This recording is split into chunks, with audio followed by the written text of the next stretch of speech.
Drage trudnice ili one koje će to biti, evo nas ponovo. Drago mi je da nas gledate, da nas slušate, mi vas volimo.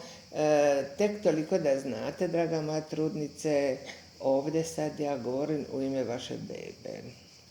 Ovdje u klubu Trudnica Beba, evo, mi smo glasnogovornici vaših beba. Jer vi, draga trudnice, možete odrediti kako ćete roditi, ali vaša beba ne može, zato ona nas zove u pomoć i mi evo umjesto vaših beba govorimo vama. Tek toliko danas ćemo malo pričati o pupčanoj vrpci. Pupčana vrpca je dužine pola metra po pravilu. Međutim, ima kratkih pupčanih vrpca, a ima i dugih pupčanih vrpca. Tako da o pupčanoj vrpci bi stavili kao jedan predmet koji je jedini problem u jednoj normalnoj fiziološkoj trudnoći. Znači, dok se beba nalazi u litri te vode, dok ona pleše, igra, ona se zamota u pupčanu vrpcu, pa se odmota iz pupčane vrpce, pa se tu ona igra s njom, ona je čak drži u ruke. Imamo snimaka da je drži u ruke, da je čuva, gleda.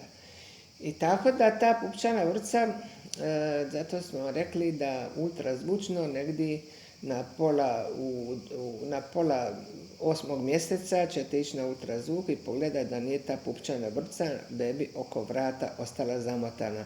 Jer ako je ostala zamotana oko vrata, onda morat ćete ići na carski rez, jer to nema šanse da se beba rodi bez da bude ozlijeđena majka ili beba.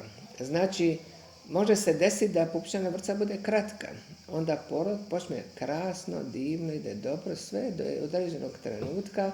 Kad beba ima još samo malo izaći, onda nastupe bolovi. Ti bolovi onda traju možda sat vremena. Onda je dobro da se primi takav gel, treba onda malo i gurniti tu bebu kad je ta kratka pupčana vrpca. Ali ne da je kratka zamotana oko vrata, nego samo po sebi da je kratka. Može se desiti da je preko metra i da je beba čitava zamotana u nju, ali to se sve vidi na ultrazvuk. Ne može se na ultrazvuk vidjeti kratka pupčana vrpca, ali se može vidjeti duga pupčana vrpca, zna se desiti da beba bude zamotana čitava u tu pupčanu vrpcu, ali to vam sve opet pokazuje sam porod, jer kad počne porod, ako počne sa velikim bolovima, to je znak da je alarm, da je zamotana beba s pupčanom vrpcom, da neće ići dobro, a kad je kratka pupčana vrpca, onda je kraj poroda bolan jedno sat vremena prije kraja. Prije kraja gdje ćete trebati onda pomoć osoblja da vam gurne tu malu bebu.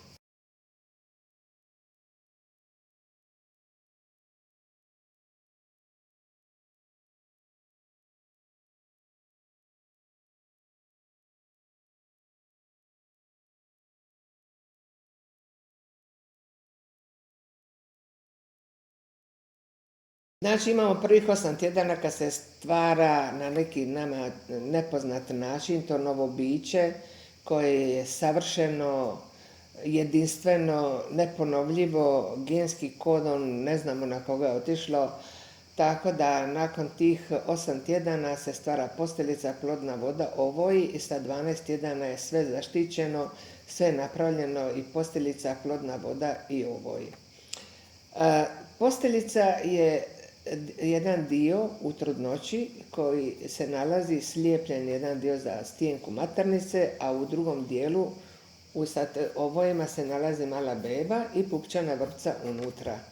Tako da kažu da svi najsavremeniji strojevi danas koji postoje na ovom svijetu nisu ni dio onoga što radi posteljica u toku cijele trudnoće. Jer ta posteljica je čudo, isto je neistražena, ali ona mijenja rad srca, rad jetre, rad pluća kompletno i preko pupčane vrpce preuzima krv od majke i preko pupčane vrpce u kojoj se nalaze 3 krvne žile ide prema bebi i kad dođe do bebe, onda se u bebi ta krv odlazi tamo gdje treba da ide, ne znamo baš sve gdje ide, ali sve ide svojim tokom i kad se vraća, onda opet preko posteljice ulazi ta određena pročišćena krv u majku koja obnavlja čitavo tijelo preko te posteljice koja je jedan filtar.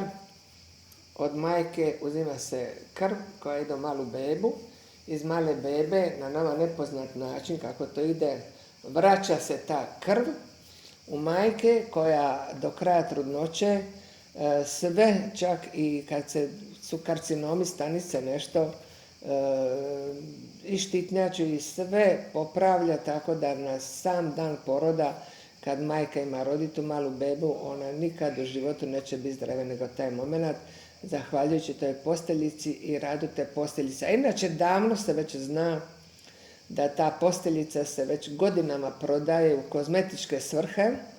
Nakon poroda se stavljaju u hladnjaču i prodaje se industriji kozmetike gdje se najskuplji preparati i najbolji za održavanje mladosti i ljepote rade preko posteljice. Danas se iz te posteljice vade te matične stanice, cijedi se posteljica, krv iz nje i daju se te stanice matične na čuvanje.